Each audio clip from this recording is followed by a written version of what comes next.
The word raptor is a Latin word which means to seize or to grab or to carry with claws. So a lot of your dinosaurs were carnivorous and ate meat. Same thing with your birds of prey. In fact, evolution teaches that birds of prey came from dinosaurs, which we know God created all things.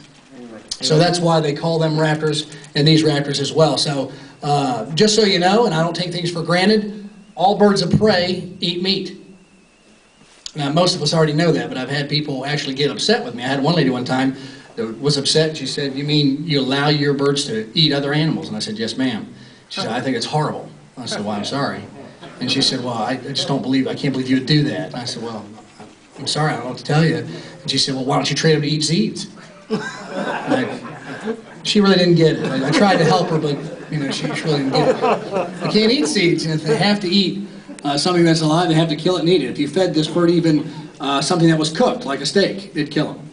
They have to have something that's raw. They need fur, they need feathers, and when they eat something, they eat the entire thing, all of it. It's gone. If I fed that big red tail over there a squirrel, if it was a small gray squirrel, it'd eat it all. Head, tail, legs, there's nothing left. Everything's gone. About 12 hours later, it'll regurgitate a pellet. Inside that pellet is usually bone and fur.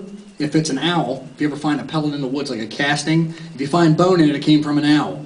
If you don't find any bone in it, it came from a hawk. Hawks' acid in their stomach is stronger than an owl.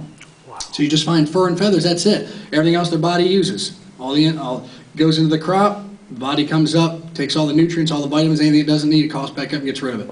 So isn't evolution amazing? God created them to do that. So it's a fascinating thing, what they hunt and how they hunt, and we can get into the different things. I'll name the birds real quick for you. I had a lot of people ask. The bird on the far end is a eastern screech owl. It's a red-faced. It is a female. And then the one on the opposite end of it is a gray-faced screech owl. It is a male. I actually got both those birds at the same time from a lady that did rehab work, and she turned them over to me because I had an educational permit for them. And she said, "Do you know what they are?" And I said, "Yes, they're screech owls." And she said, "Well, I mean, do you know if they're male or female?" And I said, "Well, the red face is a female and the gray face is the male." And she said, "Are you sure?"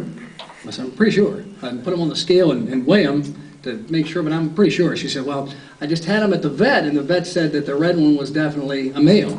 He sex checked it, and it was definitely a male." I said, "Well, I hate to tell you this, but I think the vet was wrong. I'm 99% sure that's a female." And then she laughed and she said, "You're right, it laid eggs last week." Either that or she had a male that was worth a lot of money.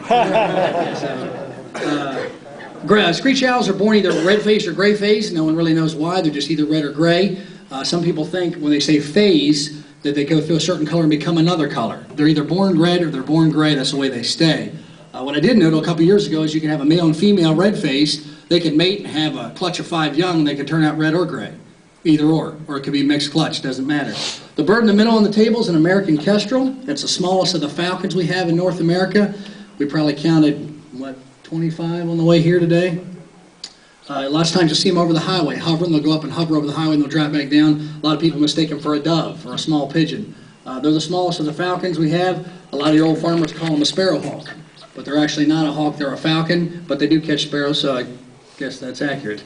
The next bird on the front is a red-shouldered hawk. It is a female. And the next bird, the bird with the hood, is a male peregrine falcon. Many of you have heard about the peregrine falcon. The peregrine falcon is the fastest animal in the world. They thought it could be clocked over 180 miles per hour. They did a test this last year, and I kind of keep up with different stats and different things I look at. There was a group in Spain that did a test this last year. They had 3 radar guns on this peregrine dropping. They clocked at the top speed was 241.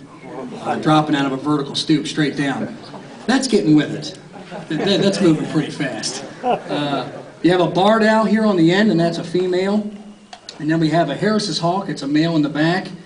And then a female red-tailed hawk in the very back in the corner of the large bird there. The only bird I have here that's not indigenous to this area is the Harris's hawk.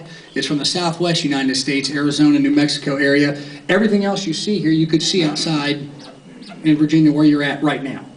Any of the other birds. Your peregrine falcon is really on the comeback. You hear a lot from your media that your bald eagle and your peregrine is still on the decline and all your birds of prey are declining. That's incorrect. Your birds of prey are on the comeback tremendously. In 1970 there was probably 12 nesting pairs that they knew of.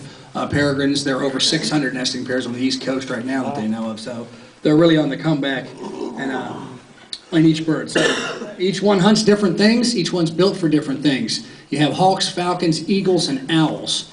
And you have kind of two different kinds of hawks. You have your soaring hawks, the ones you see on 81 or on a highway sitting on the side of the road. That would normally be a red-tailed or a red-shouldered hawk.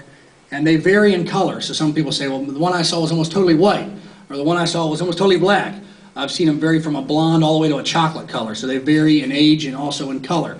That's the ones that are your soaring hawks that you see that scream, that go way up high. Then you also have what's called an accipiter, which is a woods hawk. If you're ever in a tree stand and something goes ripping by you really, really fast, or maybe you're sitting drinking a cup of coffee, looking out the window at your bird feeder, and poof, feathers are floating in. What was that? That was an accipiter. He don't stick around long. He just comes in, gets his meal to go, and he leaves. He don't really care about feelings. He don't care about how the bird thinks, or he's just basically wanting to kill and eat. So I don't have any accipiters here. They're very high-strung birds. There are 3 accipiters: a sharp-shinned hawk, which is a small bird, Cooper's hawk, which is a middle size, and then a Goss hawk, which is a large size.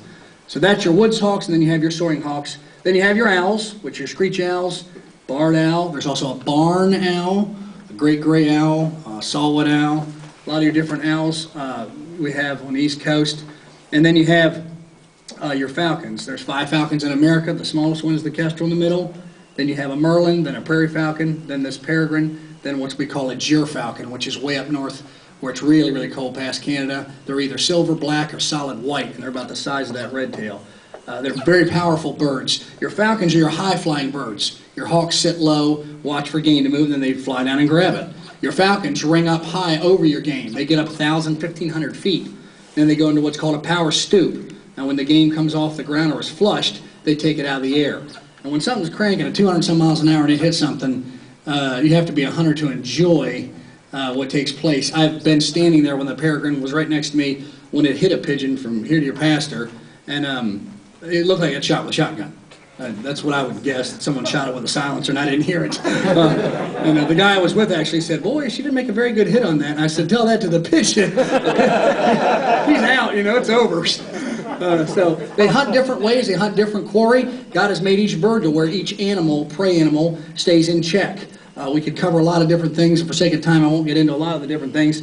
But God has made each patch of woods that there is a hawk and an owl that will coincide with each other. So the rodents never have a chance to, okay, it's daylight, now we can run, or it's dark, now we can go. You'll have a hawk that hunts all day, and when the hawk goes to sleep, the owl takes over all night. If you have a red-shouldered hawk in a patch of woods behind your house, you will have barred owls, and they will not bother each other. If you have red-tailed hawks in your woods, you'll have great horned owls. They won't bother each other. If you have a broad-winged hawk in your woods, you'll have screech owls. They don't bother each other. So God has made a counterpart for each one. It's an amazing thing. If we go into a patch of woods to hunt a red-tail on squirrels, and there's a barred owl there, the barred owl's in trouble. He's got to get out now. If there's a great horn, she won't even pay a bit of attention to it. It's all inbred. They already know inside. God's already placed that inside them. It's amazing how they already know that. Getting a little bit about the falconry. We've talked a little bit about the birds. It's a fascinating sport. I try to explain it clearly, but still I've explained the whole